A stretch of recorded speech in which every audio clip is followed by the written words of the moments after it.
माझे नाव ज्ञानेश्वरी शिवदास पवार. काय प्रकरण काय? आमच्या स्टेनोग्राफरच्या जागा निघाल्या नाहीयेत, त्या मृत घोषित करण्यात आलेल्या आहेत आणि आम्ही सर्व स्टेनोग्राफर विद्यार्थी आहोत.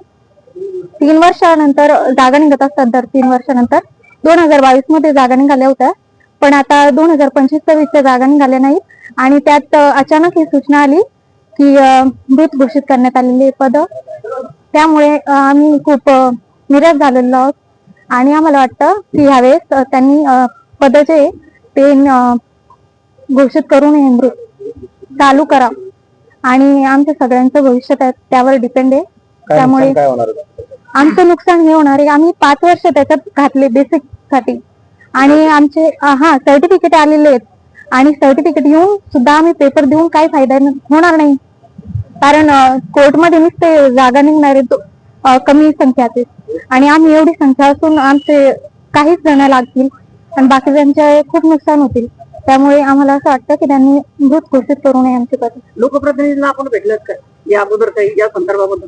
आम्ही फक्त आता तहसीलमध्ये निवेदन दिलेलं आहे आणि महसूल मंत्र्यांशी बोललो. काय मत झालं?